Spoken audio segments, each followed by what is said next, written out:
Hello! So, muling nagbabalik. Ito si Dinosaur. Hi, ako nga pala si Doro the Explorer. So, for today's vlog, samahan niyo po ulit ako ang ginawa ngayong araw.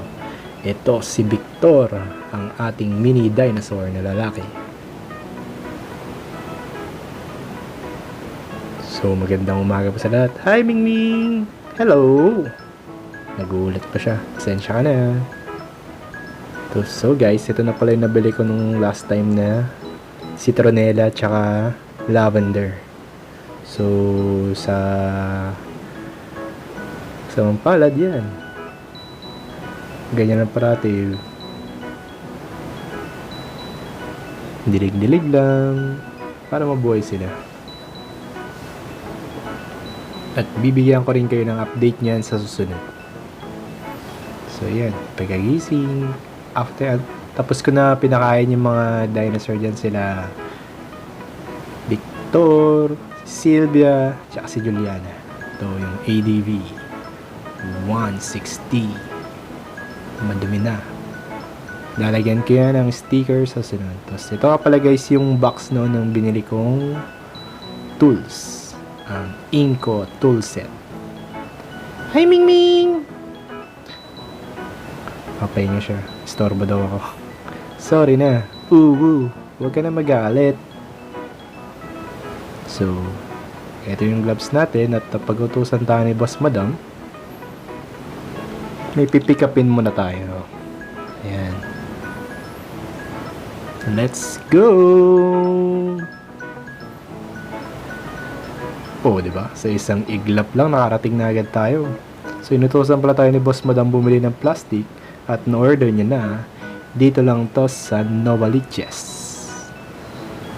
Ayan, traffic pa. Ayan, nakuha ko na. Ayan yung mga binibenta rin nilang plastic pag may kailangan kayo.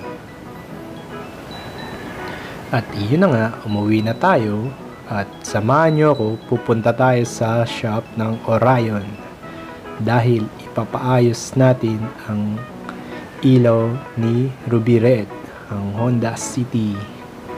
Kasi medyo matagal na rin kasi yung low beam niya na bombilya. So, kailangan ko ng palitan. May nabasa kasi ako sa Facebook tong Orion, parang maganda siya. Natry na rin natin. Yun, dito na tayo sa Commonwealth. Yes sir. Sa Luzon. Malapit na to sa Luzon. Ay, after na pala. So, yun na nga. Habang pupunta na tayo doon at nagutom muna si Doro, kakain muna tayo dito sa Maginhawa. Kasi actually madadaanan lang din siya.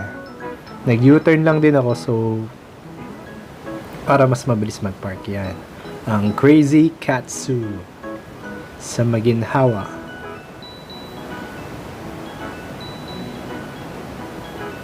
At yun na nga, after natin kumain, eto na ang Orion na sa mga salamin. I mean, ilaw. Yan.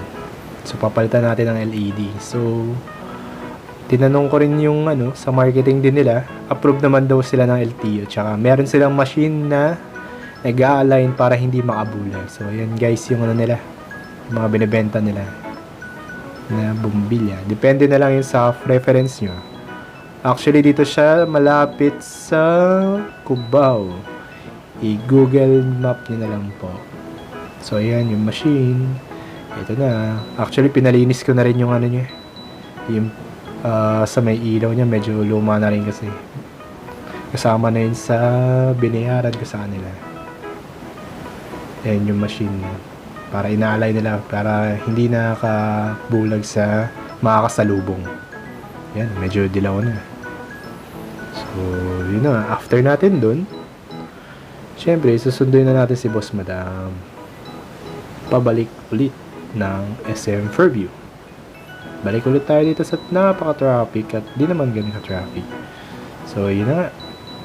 Ito na ang parkingan at ayan na rin ang testing ng ilaw na binili natin. Sa SM Fairview na parkingan sa labas. Oh, di ba? Parang food park. Ganda ng ilaw niya, di ba? Bye-bye!